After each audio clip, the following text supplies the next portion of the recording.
Good afternoon and welcome to the 330 Sports Show. My name is Justin Coffin. Across from me, Joe Danier. We are downtown at Youngstown Studios. Today, did I already say the date? If I didn't, it's Thursday, July 18th. I just like the summer flies by so fast. Especially once the 4th of July hits, it's like it's gone before you know it. But anyways, hopefully everyone out there is having a great day, a great week. Probably a better week than that building over there that is slowly being chipped away. It's kind of sad to see that, but Did you watch the stream when they first started? I did. I was like, when you think explosions, or I'm sorry, when you think like buildings coming down, like tearing down a building, you think of like, when they blow up those old stadiums and it's like one shot and it comes down. And that's not the case here. If you're in downtown Youngstown, what was that building called? Do you remember the Chase building? Wasn't it the Chase building? Something like that. Anyway, explosion, whole deal. If you live around Youngstown, you know the story. But anyway, it was deemed foundationally not structurally sound, something like that. Yeah, blew out a lot of the foundation and a lot of the structural integrity on the north corner was gone. Which conspiracy theory we will not talk about if that's true or not, but that's for another issue. But anyway, it, like you said, if you watch that stream, it was just like ding, ding. Well, when they show even wrecking balls on cartoons, they swing way out and they hit with this massive cloud. Yeah. And here this was kind of like bumping and like 3 grains of sand were falling down. And I thought, that guy must be hourly. Yeah. That's the only thing that came to my head. Yes. Or literally it was Miley Cyrus operating the wrecking ball. It was just, but it's sad because they were just chipping away at those like nice little intricate architectural designs. And that's 100-year-old building, or was 100-year-old building. But unfortunately, it will be no more. So anyways, we'll get into what we're going to talk about today on the show. So on the show today, we get weird, we get wild, we talk sports, but we talk a bunch of other stuff. And the main thing that, unless you were living under a rock, had to be Saturday's assassination attempt on Donald Trump, which was only about 45 minutes away from here, Butler, Pennsylvania. So we will talk about that. And interesting assassination attempts in the past. There have been several presidents assassinated, several attempts on presidents, and a couple that I didn't even realize. There's a couple deaths that are mysterious in the presidential world. So we'll talk about that.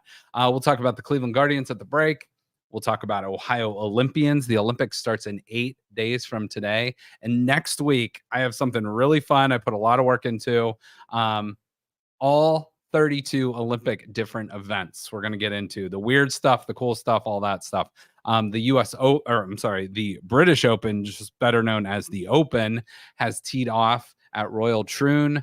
I'll tell you a little bit about the course there. How much is it going to cost if you want to watch every NFL game at home? I'll tell you about that. And yesterday, or 2 days ago, was the anniversary of the Trinity experiment, which led to the Manhattan Project out in New Mexico, which led to Hiroshima, Nagasaki, all that stuff with Oppenheimer. And we're going to get into that, but we're also going to talk a little bit about aliens at the end, which a fan favorite. We, like I said, we talk sports, but we get weird. Yeah. So we're going to have fun with that. We'll save that till the end for when the bourbon kicks in a little bit here down at the studio. So as always, we're a Youngstown studio production. The team back here behind the scenes has been putting a ton of work into the YouTube page. Go check that out. It is really well done. It's really well organized. And there are literally over 1,000 shows. You can go watch a bunch of clips, tons of great interviews, stuff like that, all on that page. So go check that out at your convenience. But what are we starting with? Let's do it. We're getting into the elephant in the room. Yeah. We're going to talk about the assassination because I literally think, whether you like politics, whether you like sports, whether you like whatever, like this is the main thing. Like, and I don't care if you like Trump or you hate Trump, but this is the main news cycle thing. It's kind of, I actually thought it got a lot less media attention than it should have. Like the next day, I had the TV on in the morning and they were talking about it, but I was like, this is a pretty damn big deal. Like, I felt like this should be more widespread. And I feel like, nope, we're already on to the Republican National Convention. We're moved on to that. JD Vance, all that from Ohio, is now the VP. So but I want to get into the assassination attempt and literally how close it was, and he was, to literally getting his head blown off. I mean, what did you think about that when you saw that story? I saw it on my phone. I was just like, dropped. So lucky to be alive. Yeah. Like, he shouldn't be alive. No, he should not. If it weren't for that last minute head tilt, like, he'd be gone. And it's unbelievable because, if I'm looking like this and then I turn, I mean, it's not much of a difference, but it makes a huge difference in terms of life and death. So, just unbelievable luck. I'm not going to say any more important figures had divine intervention on that, because personally, I don't think that's the way that works. But I do want to give you my 2 cents, and I want you to either come back at me or agree or disagree, whatever you want. So my 2 cents on the whole thing. 1, politics are freaking nuts. Politicians are nuts. People that are like uber into the politics scene are nuts. There's some good people, but there's also a lot of nut jobs in there. So that's where I'm starting. Agree or disagree with 100%. that? Okay. All right. I also want to start with a George Carlin quote that says, "This country was bought and sold more than 200 years ago, and the shit we shuffle around every 4 years doesn't really make that much of a difference." Agree? Agree. Okay. So far, 2 for 2. But I'm a cynic, so anything cynical, I'm already on your team. That's perfect. I love it. All right. So I do want to say something serious. Now, the bullet that was intended for Trump, I believe, did hit someone and killed someone. So that's obviously, whether, like I said, whether you like Trump or hate Trump or whatever, there's no room for like absolute violence or a threat on someone's life. That's just, put that aside. But with that said, here's where it might get a little political. I think there's too many guns in this country. Way too many guns. Too many. And I know a lot of people will come at me and say, and literally every one of these shooters probably has some sort of mental illness. I get that. But if those people don't have access to that many weapons, then they might not be able to get them, easily, their hands on them. What say you to that? That's an impossibility. Yeah, absolutely. Like, yeah, I mean, the logic is good that if you take away the noun, right, then it makes the verb better. But in the case of taking guns out of people who can defend themselves, I would never in a million years give up my guns. 100. I don't trust the government. I don't trust law enforcement. I don't trust anybody. So if somebody's coming for me, and if I'm going to be like, "Oh, you took all my guns, help me." Yeah, right. Come on. Nobody's coming to help me. Oh, so let me counterpoint that to you. I have no problem with responsible, good gun owners. I have the issue with more of the automatic rifles and stuff. Dude, I would buy a cannon. I would buy a bazooka if it meant that I need to keep up on how terrible our government and people are. Okay. You better keep giving me more firepower, not less. All right. Well, we'll agree to disagree on that one. All right. No, that's good. That's where we should be at. So I also want to say, now, the person that was behind the shooting, apparently, they're trying to find out more about him, but he was this 20-year-old. So he's never voted in a presidential election before. So being 20 years old, this would have been his first one. They said he was a registered Republican, but also gave like $15 to like a Democrat. He's not a registered Republican. No. So you figure that out? No, I don't. Okay. Know. So basically in this last time around, Pennsylvania has open primaries. Okay. Which means there was a huge push in Pennsylvania to try to vote against Donald Trump Okay. and vote for whoever was running. In this case, Nikki Haley was. Sure. So a lot of Democrats were able to go and register as a Republican so they can vote against Trump in that primary. Okay. Got it. That makes total sense because it Now- was his first election. Now, I do want to say this too. Regardless of if he was Republican or Democrat, he does not represent the values of that party. Right. Do you understand? Like it just, because he is whatever, a Republican, Democrat, whatever, he's a crazy ass person. And obviously he lost his life because of that. But he almost took out a former and maybe future president of the United States, which is insane. But I do want to counterpoint that too with most people are genuinely good. Most people are genuinely good. I'm waiting for some pushback on that. I'm going to push back All on right. that. So all right, 51% threshold. Would you say more people are better? Is there 51% of this people in the country that are good versus not so good? 20% good, 80% not good. The 80-20 rule, Matt. Okay. So Okay. here's what I think. Like, I've worked in a lot of behind the scenes operations on how things actually work. And, I have this theory that, there's a lot of things that go down. So I'll just use an example. Let's just say there is a threat, a valid threat on the president every day. Yeah, right. I'm sure there is. And yeah. It's countered, it's destroyed, and you never hear about the ones that Sure. you're protected from. And what that does is that insulate the public to feel a little better about their civilization. Because if they knew every day your house was going to be robbed and everybody would be just chaotic and crazy about it. So I think that, in these cases, like, there's a lot more. I used to work on the dark web.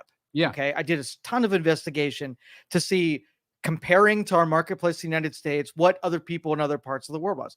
And it is just a free-for-all. Like, it's a scary place, oh I bet. My goodness, Yeah. yes. So I think what keeps a lot of really bad people even good is the illusion that we live in some kind of like peaceful or at least lack of chaos type of environment. And that's but all it's going to take is like one little spark in that tinderbox, and you're going to see. What you ever picture, like, if there was let's just say there was a massive power outage, and let's just say that people were on the streets and riots started happening. How long before things devolved until you couldn't even leave your house anymore? Oh, wow. Because there's people out there that are following the rules now because there's something keeping them in check. Yeah. You have a power outage or you have post-apocalypse thing, and you watch 80% of the people say, I feel threatened. I think my life's at risk, and I'm going to rob the supermarket. I'm going to kill people. I'm going to steal their things, and I'm going to survive. And if I have to step on your face to survive, I'm going to do it. Now, in an apocalyptic world, I agree with that 80-20. Let's go back to hopefully we keep peace, no nuclear bombs, nothing crazy like that. Would you agree that most Republicans did not storm the Capitol January 6th? That's a true statement. Would you agree that most Democrats are not in Antifa or some sort of deep state conspiracy? That is correct. Okay. So an example of this, there was a protest downtown. Yeah. Okay. And it was just made up of a regular people. And I think this is when the BLM stuff was happening. Yeah. They had a march downtown, and there was like 2 or 3 people that were out of state. Yeah. That came in here. And they were just rallying. They were getting people fired up. So everybody who would have showed up that were just from the area wouldn't have been pissed off, but they got pissed off because those 2 or 3 people that came in with weapons and a forked tongue got everybody rallied up to that. And there was conspiracies about that someone was funding them to come in and just stir the pot. 100%. Yeah. And that's the other side of that, where if it's only 1% of the idiots, and all it takes to throw that spark on the tinderbox, and then you've got chaos. Yep. It's just like a fan base. It's like 1 or 2 people can ruin the whole rest of the bunch because, But that middle section of people who aren't all that good or all that bad is numerous. Like, that is the biggest percentage. Okay. All right. Very good. All right. A couple more things, and then we'll go on to the actual. That's a good opening topic, by the way. So, I got to give you one for that. It's interesting because it really, I think this is one of those things that's like, again, whether you love Trump or whether you hate Trump or whether you're somewhere in the middle, it's like literally watching a possible assassination attempt on live TV, or most of us saw it, a couple moments after. That's pretty shocking. Heck It's yeah. like, it is, because it's like, I will say, thank God he was not killed, because, well, first of all, you never want to see anyone get killed. Second of all, could you imagine the outcry in this country, those far right, whatever, Proud Boys or whoever, and then it's like, as much as we're divided right now, it's only going to get worse. I think it would have been Civil War 2.0. It really would have. It literally could have led to that. Literally 1 inch difference, and who knows what today would even look like. So I got crazy shit. Can I throw a conspiratorial thing out there? Let's do this. I love it. Let's go. So let's use the example of, we got Coffin Manor, right? Yep. And you got a protection company that watches over your house. Impenetrable. Knights at the door. I got a moat out there, and they protect you every day. Mhm. And they don't tell you that somebody came along, was casing the event, and they stabbed them through the eye. They don't tell you that someone tried to wiggle the. They don't tell you about it. They keep you free from all of that information. Sure. But they know it. They there's so many attempts to break into Coffin Manor. Yeah. That if Justin didn't pay me this week, and I'm a little pissed at him, what I'm going to do is I'm going to just leave the lock open today, and I'm going to step away and let what normally happens just happen this one time. I'm not going to do it. I'm pissed at you. I'm not going to do it, but I'm just going to not be there for that moment. And that just, let's say, natural tendency that always occurs just so happened to reveal itself this time. So are you saying someone was asleep at the wheel? I didn't say anything. I'm just using this metaphor for you to connect those dots. So let's just say, I guarantee someone in the Secret Service does not have a job today that did on Saturday. I don't think they fired anybody. Really? I don't think they fired anybody. I did see the woman who couldn't holster her gun was getting a lot of shit online. Yes. She was really struggling with that. But if you notice, when they took him to the car, it was almost all women that surrounded. The people that jumped on him on stage to protect him were almost all men. But then they ushered him to the car, and there was a group of 3 or 4 women that was there. So, good for them. And I felt bad for the woman that she couldn't get the gun back in the holster. And, it was an unfortunate look for her online, in retrospect. But, So do you believe that there are people in government that have the power and control to be able to, like your night at Coffin Manor, just say, hey, I want you to take a 30-minute break right now? I think that's very possible. I've seen a lot of movies, Joe. I've seen a lot of shit. But yeah, I think it's very, very possible. I think it was maybe an oversight more than an actual, hey, there's somebody over there on the roof of a warehouse. Let's maybe don't worry about him, or something like that. I think from what now again, whatever's on the internet, believe half of what you hear, or believe half of what you see and nothing of what you hear, something like that. But I heard that or read that the Secret Service or gunman had that guy in their sights and was told not to engage. Well, let me tell you what I have heard. My 10% of the bullshit. Well, you're more in the political sphere than I am. All right, so they were aware that some dude was acting funky about 3 hours before the event, walking around. He entered the event with a rangefinder. Okay. Noted. When he finally climbed up on the roof, there were bystanders who pointed him out about a half hour before the speech began. Sure, yeah. And the sniper got the guy in his sights 10 minutes before he actually took shots. Yep. And was told by the brass to stand down because we don't know if there's just somebody up there with a telescope. Mm-hmm. Police went up to the roof and confronted the guy, and the guy turned around and took his shot. And there was no drones in the air covering from an aerial view of people getting on rooftops. And there was one more. Did you hear the BB gun conspiracy? I didn't hear the BB gun one. Okay. No. Anyway, go ahead. So keep going. If there were just one thing, that would be a different story. But all of this in the pitch of the roof, there was only 2 buildings that we could post, our counter snipers on. And we picked one of them because the roof pitch was too much. We've all seen the picture of this guy climbing. Yes. The roof pitch was less than 10 degrees of an angle. Mhm. So if you assemble all of the bullshit things against one another, that does not feel like that's incompetent. Doesn't feel doesn't quite pass the smell test. right. Yeah. Interesting. Okay. I guess, I mean, there'll be investigations on this for weeks. And I don't trust the FBI. I It's like you investigating yourself. You had a traffic accident. You're like, all right, Justin, I want you to see what happened and relay back to me. What are the chances I'll drive slower next you time. you are going to come back with something that you are all at fault at? 0%. So who's investigating the FBI? Oh, the FBI. Exactly. Yeah. Sons of bitches. Interesting. Sons of bitches. Interesting. Okay. Let me ask. No, we're staying on the same, but Okay, back to a little bit of the political stuff. My biggest problem still is like, why does everything then still have to be politicized? Why does this have to be a crazy Democrat, far left guy? Why does this have to be a Republican that's unhappy or whatever? Like, let's just take it for what it is. It was an assassination attempt, and it was a crazy guy that pulled the trigger. He does not represent either party. He's a 20-year-old kid that obviously had some mental issues. And why does everything have to be politicized? This is my biggest complaint about politics and why I really don't play in this game. So I mean, you've been to a Browns game, right? How many millions do you think are in the Browns fan base?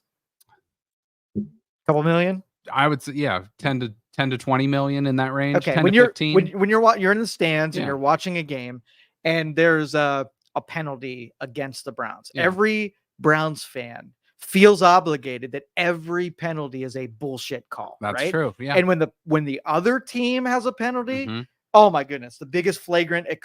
I can't believe it. They should put him in the penalty box and give him lashes. Right. So when you come from that mentality of it, your team is either being benefited or not. Like you're on that team. Well, politics became that. You got a bunch of really low IQ people that are involved in politics. And so they treat it like a football game where when their team is being penalized, they have to, no matter what, either be against the rival team, no matter what, even if it makes no sense whatsoever, and support their team, no matter if it makes no sense. That's the same thing. I get on Browns fans or Ohio State Buckeye fans for that same reason. It's like the officials aren't always against you. Right. The announcing team from a national point isn't always against you. It's like they're just doing their jobs. Have there been instances of that in the past? I'm sure, but on any given Sunday or any given game or any given field or any given play, there could be a penalty on anyone at any time. And it's like, they're just doing the best they can. They're not trying to screw it up. But same thing with most of this shit. It's like everything is not an attack on the other. Everything could just be, how that leads me into my next point. Why are we still lacking in 2024, and other countries do this, a strong third or fourth or maybe even fifth party? Wouldn't that solve a lot of problems? Because then you don't just have choice A and choice B, or choice 1A and choice 1B, or this or that. You have, this person's so far on this side, this person's so far on this side. Oh, this person's kind of in the middle. I kind of can see it both ways. And maybe they'll, they don't have to just vote party line. They can have an actual intelligent thought in their head. So what say you on that? So this is the hijacker dilemma. Okay. All right. So you have a whole airplane with 200 people on it or whatever it is. You have one hijacker. If all the people can decide ultimately to just rush the hijacker, it would be over in 2 seconds. But your fear is that you're going to be the only person that goes after the hijacker, and everybody else is just going to watch you, and you're just going to die for it futilely, right? That there's no reason to it. And so if you can get everybody just to go third party, then you watch the masses join the major part of the group. Nobody wants to be excluded from what everybody else is doing. And when you're doing it, when you say, hey, I'm going to vote for Ralph Nader, or I'm going to go, off into the third party, what do they tell you? You don't even have to have the person in mind. What are they going to say? You are wasting your vote, right? And you are hurting whomever, right? And then it mathematically, you're absolutely right. I took one vote away from a person and gave it to a person that absolutely has absolutely no shot of getting elected. Mhm. But if you do that 10 cycles and maybe 5 more people join it, how many years does it take Yeah. to build a voting base for an independent or a third party? Too many years. Too many years. I don't know. Hijacker dilemma. Okay. So when next time you get on a plane, have the conversation with everybody around you that says, if there's a hijacker on this plane, we're going to just rush this MFer and we're going to take him out, just so you have all of your T's crossed. And that person next to you is the air marshal. He's like, are you the fucking hijacker? Or the hijacker, and you're F doubly. You're like, well, all right, I'm with you. I'm going after him. Let me ask you this last political question here. I already know the answer. Are Donald Trump and Joe Biden the best we have to offer in this country? Not a chance. I mean, not a chance. Can you? And I don't want to put you on the spot. You can plead the fifth on this one. Is there anyone out there right now, one name you can think of that you would love to see as the president of the United States? They might not even be in politics. I'm not going to give you a name, but I'm going to give you a complaint. Mhm. How about that? Nobody who is actually smart or good or capable would ever put themselves through the political mechanism. Yes. They just get spit out and thrown up. So what we've done is we designed a mechanism that the only people that could participate in it are the absolute worst of our society, who can endure, are so beat up and so terrible that they could play inside of that machine. And that's who we have to vote for. Okay. I think that's a great answer. And I totally agree. Can I give you a name of someone who I think could be a great president? Okay. Mark Cuban. Okay.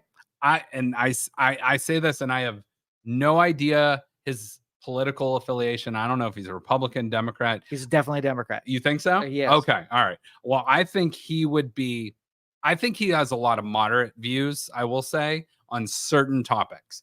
But I think he would be a great, at least, candidate to push out energetic. He won't be 85 years old at the end of his presidency. But how about an Elon Musk versus Mark Cuban presidential 2028? Well, Mark Cuban would have the advantage here. The dude is really smart. He has great business sense. Yes. He does have affiliation with one group, which means the Democrats will be strong behind him. Okay. He took on the pharmaceutical companies by releasing that direct-to-consumer pharmaceuticals, which that was a really brave play. Like, you don't mess with the drug companies, and he definitely did. And so I think he would actually be a pretty good choice for the Democrats to pick. But he wouldn't put, again, he can make billions of dollars outside of the system. Right. And what he could do is possibly get shot, lose all of his business interests, and be put through every ringer as they try to destroy him in character. I really don't know why anyone would want to be. No. You know, it sounds like one of the worst jobs in the world. 100%. It doesn't pay very well. No. $400,000 for that? Yeah, right. And when I remember growing up, it was $250,000 for a while, and then they finally bumped it up to that 400. And you have to be what, 35 years old? I think 45. 45. 45 for president. Right. I think 35 for, I don't know. 35 something. 35 is one of them, and maybe 45 is another. But either way, like, why would anyone want to do it? It sounds like a terrible job. Absolutely. So let me ask you this off the top of your head. Do you know how many presidents have been assassinated? Attempted or dead? Dead. I'll say 3. 4. So, which actually surprised me, because everyone knows the first one that jumps to head is Lincoln. So Abraham Lincoln, he was the very first one to be assassinated, 1865. The next one was only 16 years later, a guy that was 4 months into his term, James A. Garfield. Okay. And then the next one, he didn't die immediately, but I think he died about a week and a half later, 10 days later. He was from Niles, William McKinley. Yeah. And then the final one, John F. Kennedy, which, I think Lincoln and Kennedy, everyone think of those two. But Garfield and McKinley were the other two that were assassinated. So those were the 4 that were actually assassinated, their life's gone in office. The next one's presidents wounded by an assassination attempt. Can you name? There are 3 of them. Can you? I know you know one. Trump. Okay. Trump, Reagan, Yep. Buchanan. Teddy Roosevelt. Okay. Roosevelt, which I didn't know about the Teddy Roosevelt one until I read up on it. 1912. Apparently, someone was stalking him, and eventually, tried to make an attempt. There's a period of time though, like in our civilization, where guns and violence is how you resolve differences. Like there's a point where civilization got better where we didn't go to those ends. But you can think of meeting down on the and Burr and Hamilton. Yeah, right. Exactly. The duel. Exactly. The duels and the sword fights and all that kind of stuff. So I think how many of those are recent? I think Trump was recent. JFK would be the civilized version of us. 1963. Okay. So and that's a whole other conspiracy in itself. CIA was said to have taken. Who was in charge of the CIA back then? Bush. Yeah, George Bush Sr. And the CIA and the I believe the Treasury Department weren't big JFK fans. So now, do you think going into the future that what's happening right now will be in the history books and there'll be conspiracy theorists still trying to figure out if there was somebody on the grassy knoll? Oh yeah. Yeah, for sure. Well, I think eventually, I think the answer is known right now, but I don't think it's released. I don't think I don't know if it'll ever get released. I think if that mysterious book of documents the president supposedly gets, the book of secrets or whatever, I bet that's in there.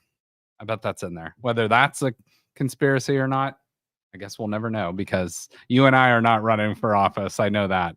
You maybe more so than me, but not I don't think I would ever. I've flirted with it, but then I just picture what the whole process would be like and what the end would be, and I'm like, sounds terrible. I'm not gonna do that. I'm not gonna do that to me or my family. Your family too. Yeah. Your family might suffer the worst because they'd be trying to defend you, and they don't want your name run through the mud.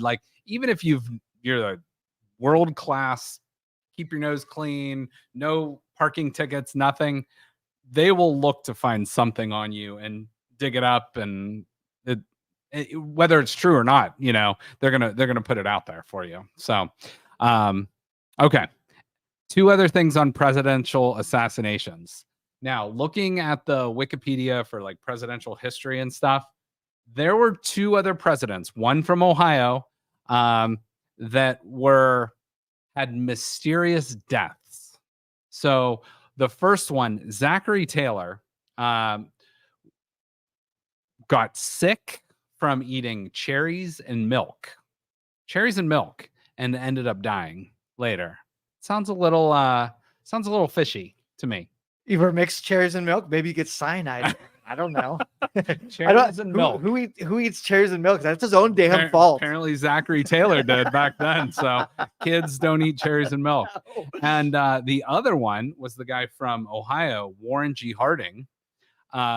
He had a heart attack, but there was no autopsy done.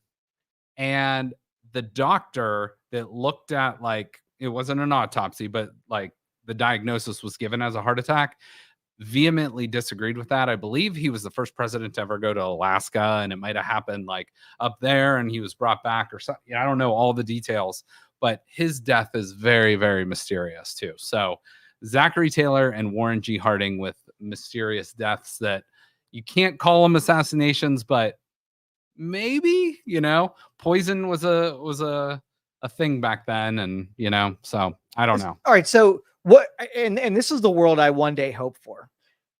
It would be no fun to have conspiracy theories if you saw law enforcement and government just say the thing that happened and let the chips fall where they may. Then you wouldn't have the ability to doubt them and them trying to cover up and whatever. Right. I think the end, it's almost like the mystery of that distrust is only almost part of the ingredients of what they have to offer. Because why wouldn't the Secret Service come out and just lay it out exactly how it happened with no stupid things that nobody believes? Right. Because when someone's talking to you, whether or not they just told you the truth, and when then they just did a dance, right? Most of the time, it's pretty obvious. Yeah, most of the time. Yeah. So yeah, a lot of times, Are they dumb? No, they're full of shit. Full of shit. And well, that's the game that we play. You Yep. got two paths. You're like, Mhm. is this person a villain, is trying to lie to me, Mhm. or is this person stupid and incompetent? Yeah. I play that game when I listen to politicians, and where do I usually end up? Stupid and incompetent Yep. all the time. So Yeah. we make stupid people famous, and we put stupid people in office, and you have what we have right now. So would you rather have I feel like that's leading you with the same. Would you rather have someone stupid and incompetent or just totally manipulative? I want the villain. The Okay. villain at least tells you the shit. He's like, I want $200 million, right? Yeah. You know who you're dealing with. Okay. The manipulation. The enemy you know versus the enemy you don't know. 100%. Okay. They All think they're clever, Yeah. right? But they're really not. right. Okay. All right. That's fair. All right. Let's move on to the Olympics. Wait, did we just put 37 minutes I think we into did. the first 10 minutes of the show? I think we did. So, hey. See, bourbon did good for us. It did. It did. So this is what we call a transition now as Joe pours Bad a little bit more bourbon. segue. Bad segue. But the Olympics starts in 8 days from now, Paris, France. There are a ton of Northeast Ohio ties to the Olympics. One of them was a former guest on our show not too recently ago. But Katie Moon will be competing in the pole vault. She finished in the top 3 for the U.S. track and field team in pole vault. So she will be competing in Paris, as well as Morel McCain, who's from Cleveland. He's in boxing. The new Cleveland Cavaliers coach, Kenny Atkinson, will be an assistant coach on Team France. Lee Kiefer is also from Cleveland, fencing. Marcus Christopher from Hartville. He's in the BMX freestyle, which is pretty cool. Obviously, LeBron will be competing. Hunter Armstrong, who is from Dover, he'll be on the swim team. Trevor Bassett, an Ashland alum, 400-meter hurdles. Corey Connors, Kent State alum, will be competing for golf on Team Canada. Curtis Ortiz, another Kent State alum for basketball, will be on Team Puerto Rico. Danielle Thomas Dodd, a Kent State grad, will be competing in the shot put for Team USA. Lisa Garetta, an officiant in dressage. And if you don't know what dressage is, it is an equestrian event. So I will have plenty more on all the events next week. With Ohio ties, you're going to see some big time names on this list too, starting right at the top, Simone Biles. She is obviously the best gymnast in the entire world. She can do things no one else can do. They literally have named gymnastics moves after her. But she was born in Columbus and spent her first couple years in Columbus, Ohio, before moving to Texas. Molly Bergman, rowing from Dayton. Obviously, Steph Curry was born in Akron. Nina Castellana, rowing, Cincinnati. Jason Day, PGA Golf, but lives in Westerville. He's from Australia. Matthew Dellavedova, you might remember, former Cleveland Cavalier, will be playing on Team Australia for basketball. And then you can see the rest of the list there. If you're, if you're listening, I'll put that out on our social media. If you're not, or if you are watching, you can see it there on the screen. And then Ohio State University, the Buckeyes in the Olympics. It's unbelievable how many athletes, I believe 24 different athletes, will be representing 8 different countries: the United States, France, Ireland, Germany, Trinidad and Tobago, 9 countries: Canada, Nigeria, Puerto Rico, Lithuania, and Spain. So those are the Ohio State Buckeyes that will be representing the United States, as well as 8 other countries in the Olympics, but all of them are Buckeyes. So congratulations to them. We will wish them well. Now, let's go on to the Cleveland Guardians.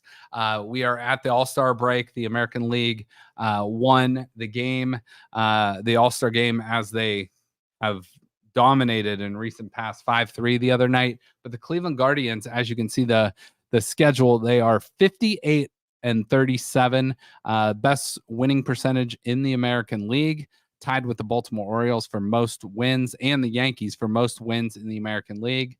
And Stephen Vogt, manager, he said, we're going to pick right up where we left off, gas pedal down, no days off. We're going to work every single day to win that game. Have fun, enjoy the summer, playing competitive baseball. There's nothing better. And these guys have been doing it all year. That's his approach for the Guardians going in to the All-Star break and how they're going to approach it after the All-Star break. So the Guardians, hopefully will keep, as Stephen Vogt said, keep that gas pedal down and get after it. They were well represented at the All-Star game. 5 players in the mix: Stephen Kwan, Emmanuel Clase got the save, Jose Ramirez, David Fry, who had the game-tying RBI in that, which was great, and Josh Naylor were the Cleveland All-Stars. So 5 Cleveland All-Stars, which was top in all the American League. Let's take a quick look at their record. They have a 4.5 game lead on the Minnesota Twins, who have been on a recent hot streak. Guardians kind of stumbled a little bit going into the break, losing 3 out of 4 to the Tigers and then 2 out of 3 to the Tampa Bay Rays, but they still have a comfortable 4.5 game lead. Now they got to keep winning. They got to keep getting after it. But overall team ERA, 3.71, led by the best bullpen in all of baseball. Team batting average right there in the middle, but Emmanuel Clase at the back end of that bullpen. And the lineup is starting to get it going of late. As I said, they kind of stumbled the last couple games down the stretch, getting shut out 2 of the last 3. But overall, for the entire season, doing a nice job there. 10th in runs scored and 10th in home runs in all of baseball. So in the top third of all in baseball in those categories. You look at the AL batting leaders, that is Stephen Kwan at the All-Star break. He's hitting .352. That puts him up there with 6 other Cleveland Indians / Guardians that have done that going into the All-Star break. So Roberto Alomar was the last one to do that in 2001. His brother, Sandy Alomar, previous to him, Bobby Avila, who actually won the batting title in 1954, Lou Boudreau, and Earl Averill. So some big names on that list who have led the majors in batting average at the All-Star break. So it's very rare in other sports to have to lead your division, be the best team in your conference and league at the All-Star break, but also have the number 1 pick in the draft. But that was true this year for the Cleveland Guardians. On Sunday night, they selected number 1, Travis Bazzana, at number 1 out of the University of Oregon State. He is a second baseman. He's 21 years old. He bats left-handed. He throws right-handed. He is about 6 foot tall, about 199 pounds. He's going to do some great things for the Guardians, but he is nearly ready to play right now in the major leagues, which is very, very rare when you take a draft pick.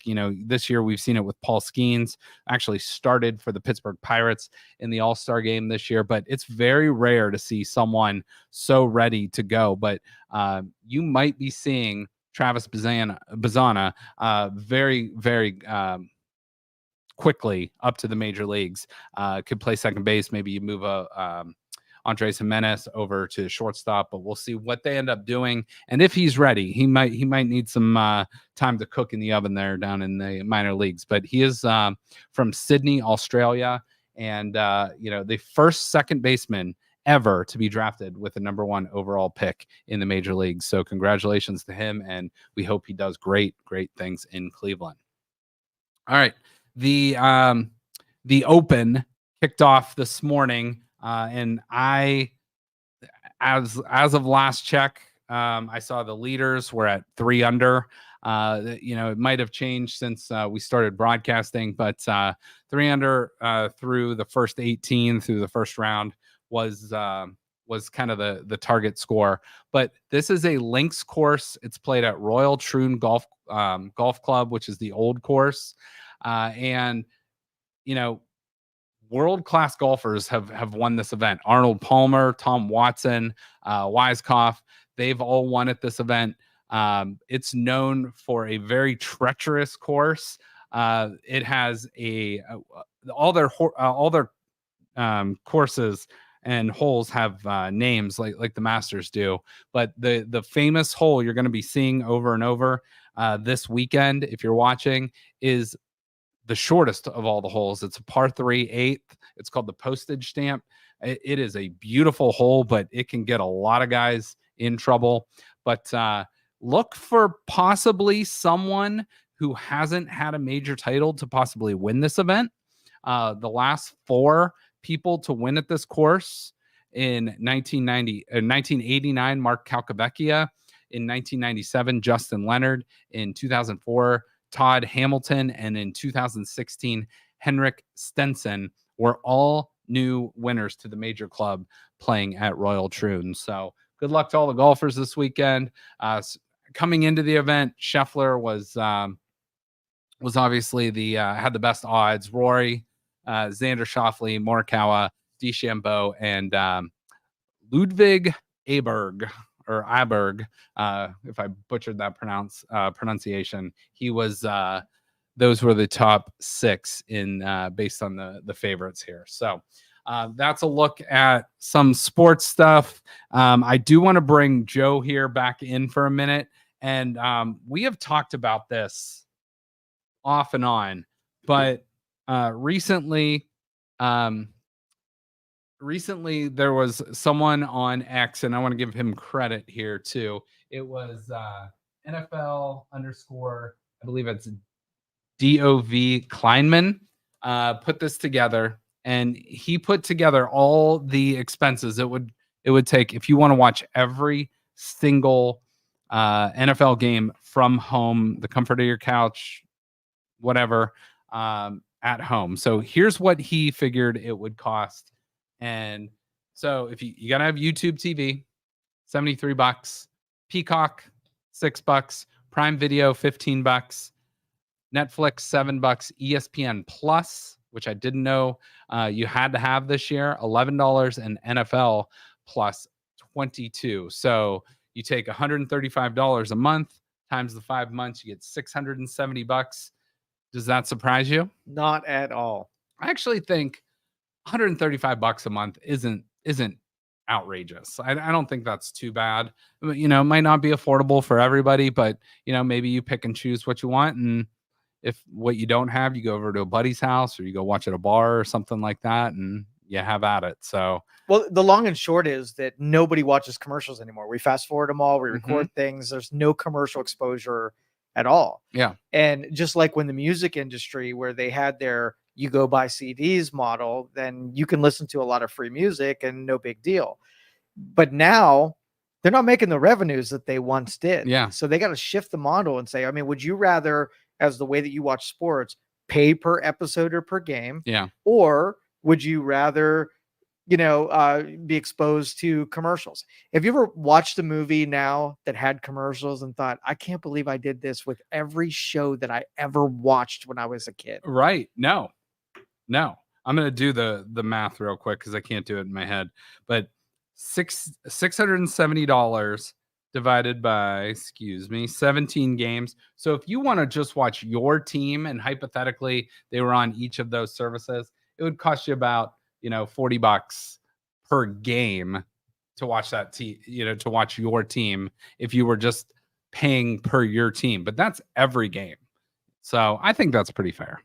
I do. I agree with you. So, if you were to say, hey, either watch a bunch of commercials all the time or just pay $40 and not have to, I'd be like, I'm going to pay the $40. Yeah. 100%. Yeah. So I don't know. When you do all the math and look into it, it's really not terrible. And they're putting a good product out there. Obviously, everyone loves the NFL. So I think that's a pretty fair price to pay. So I think the model will get better. It happened with movies as well. Like, it went from, you got to spend $50 to take your family to the theater to watch it. And then you could buy a $20 DVD. Yeah. And now you can rent a movie for like $3, right? In the comfort of your own house. So you end up watching more movies more often because it's a cheaper price. That's Even true. if I have to rent the same movie twice because I didn't get it all done in one session, it's still $7 compared to either 20 or 50. And if it's not a brand new, like in theater release, like you said, it's usually like $5 to $7,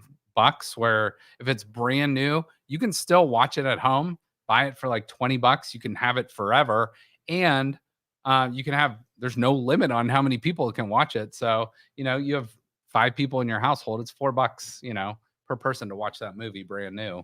Or so you're not going to the So theater. do you think you have the discipline that if they gave you 2 options, Yeah. you watch the football game while it's happening for $40, Mm-hmm. or watch it a couple days later for free with paid advertising? Oh no, you got to watch it live because there's, you know, especially like. But if you wanted to watch a game, but you Yeah. really didn't want to pay for that game, would you be willing to wait a couple days to watch it not live? It has to be live. Well, especially in the NFL, or if it's a Browns game or if it's an Ohio State game, for me, I have to watch it live because I'm going to know the outcome, and then it's spoiled, you know, win or loss.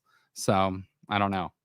In some of those dark seasons, I would have probably I probably would have waited, you know, in 2016 or whatever for the Browns when they're, you know, 1-15 or 0-16, whatever it was. Like, maybe I'll just wait the couple days and watch it for free. You know. So what is it about that? Because I've done both. I've been away, been traveling, and then come back and then watch the Browns game, being able to flip through the commercials and get it out of the way in like an hour, and then sit through a game.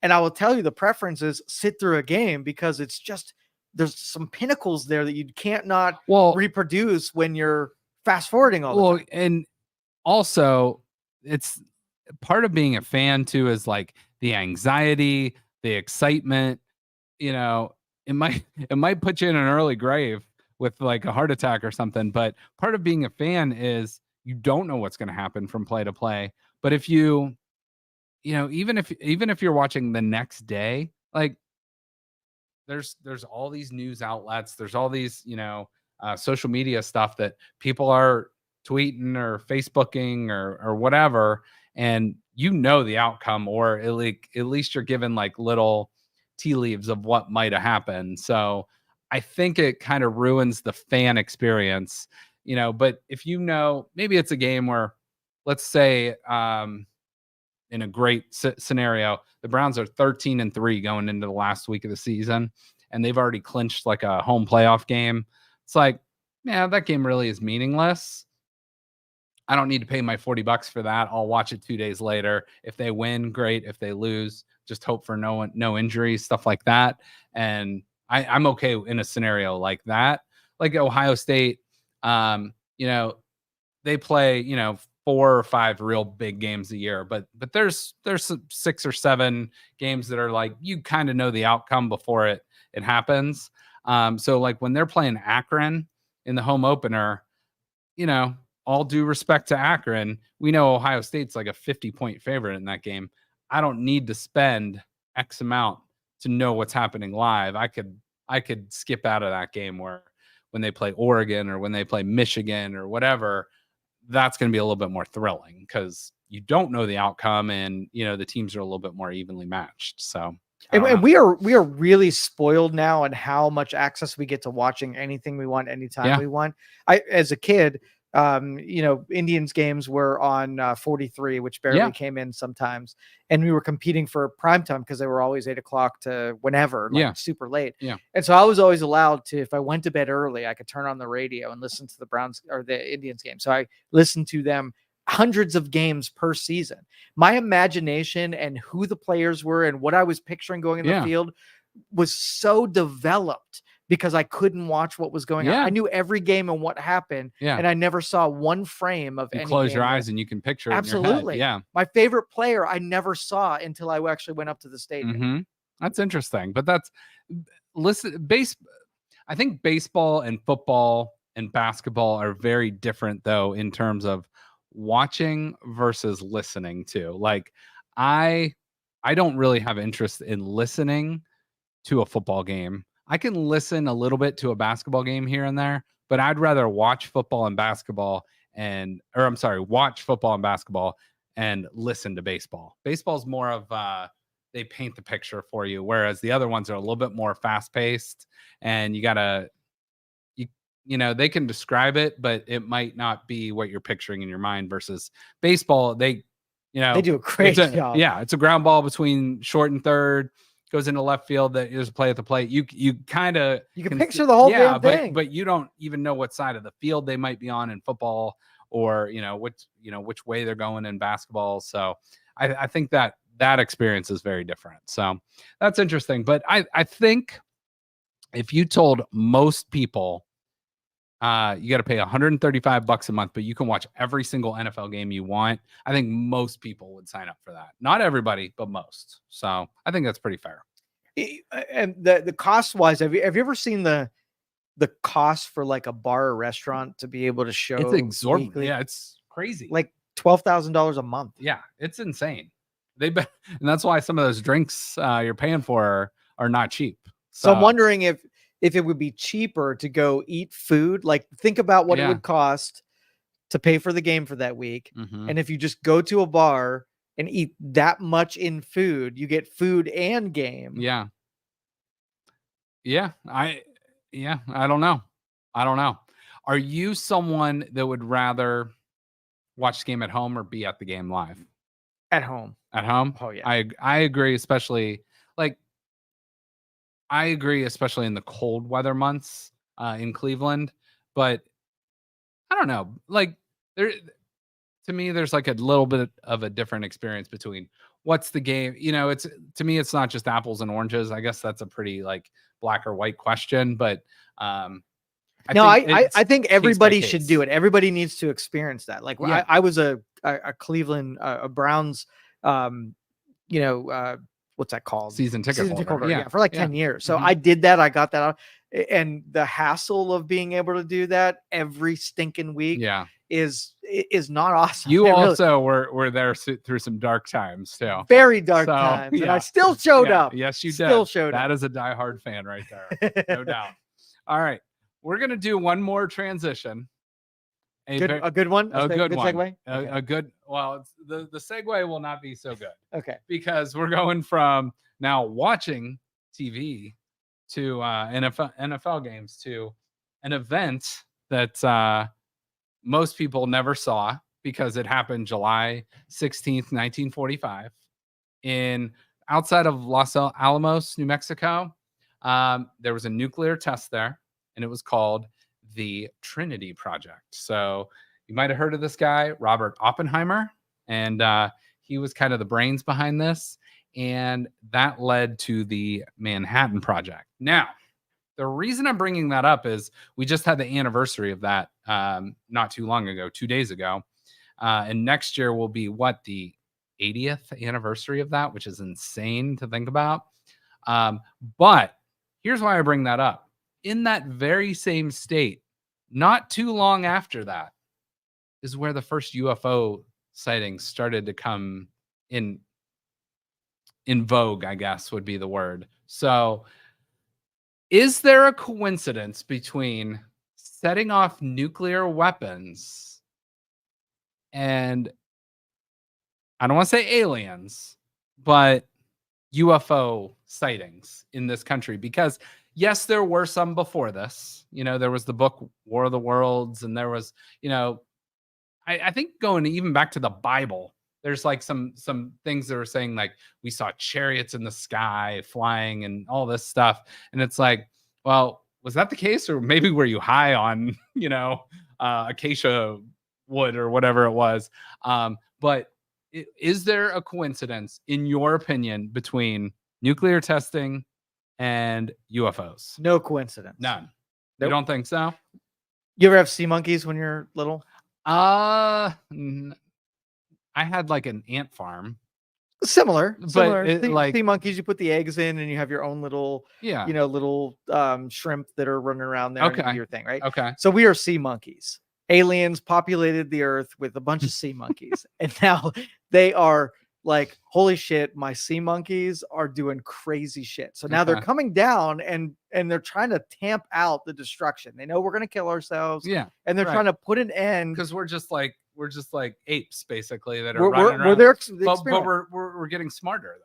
Yeah. We're not to their level, but we're getting smarter. Yeah. So like the sea monkeys are doing some stupid shit. They know that they're going to kill each other off. So you got to intervene and take the sea monkeys that are doing their stuff and pull them aside and say, listen, guys, you keep this shit up and you're going to kill everybody. But who's telling us that?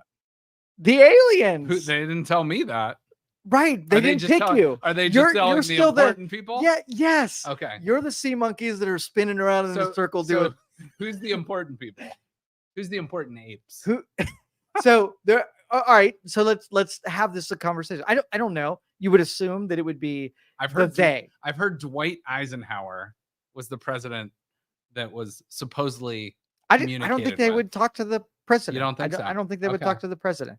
I think they got a good beat on who does what and when and who would be the most effective. And like when you refer to the theys, theys is who we're talking about. Whoever's those mystic controllers behind the scenes, they're talking to them. Okay.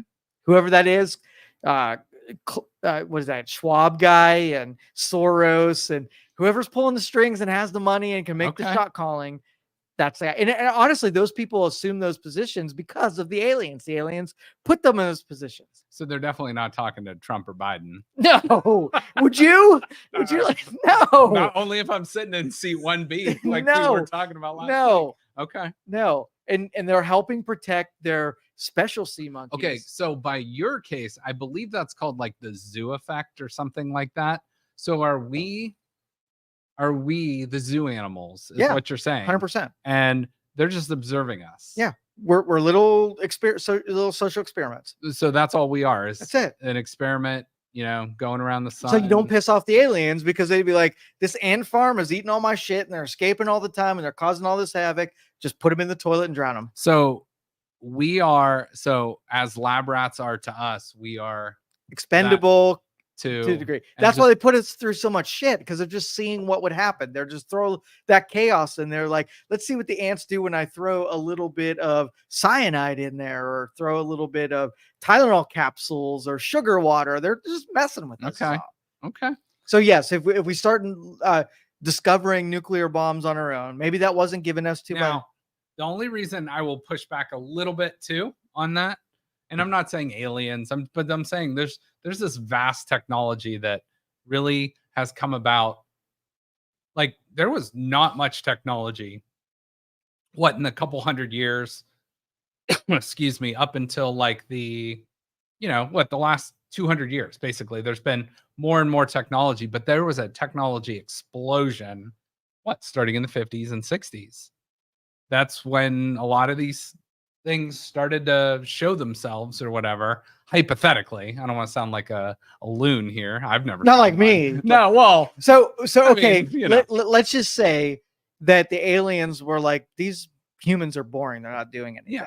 So let me take a little slip of paper and put some kind of technology. I'm going to tell them how to unlock so much energy out of nuclear fusion, right? Let's fuse these atoms together and create energy. They're struggling with their burning coal that's super inefficient. So they go to the guy and say, hey, I got an energy release product that you can revolutionize energy production. Here you go. Yeah. And then humans are like, oh, we can blow shit up, and that's the way it went down. When they want it for like nuclear fusion to have unlimited energy or power, and then they're using it the wrong way. So they might have to come down and intervene at some point. I don't know. Human beings usually go on that path. We can either use it for constructive progress or destructive progress, and we'll blow shit up. We like seeing things on fire. Yeah, we are competitive. We need the alpha status. There's a lot of I always see that meme on Twitter and whatever. It's like, delete one thing from Earth, or what's the biggest threat to planet Earth? It's always humans. Like, it's always humans. Humans are the best and the worst thing for this planet. So how do we fix ourselves? We don't. We will make the same mistakes over and over because we're so stupid, and we put stupid people in positions of power. So it'll always happen. So the aliens and visiting us a lot. Yeah. You can always tell how terrible we're being based on how our reprimanders, if that's a word, come down to tell us, we gave you imminent technology. Like, this is superior in every way, and you found a way to F it up, human beings. What is wrong with you? And on that note, we're going to end the show. So once again, thank you for watching the 330 Sports Show on Youngstown Studio. We talked a little bit about sports. We talked a lot about politics and humans screwing up the earth, as we tend to do. So humansuck.com. I wouldn't Google that. That might not be a website you want to look at. But anyway, for Joe, I'm Justin. Everybody have a great weekend. We'll see you next week. Thank you for listening to this show on Youngstown Studio. This is original Youngstown content. Feel free to share our videos and tell your friends about us. Don't forget to subscribe to our YouTube channel and follow us on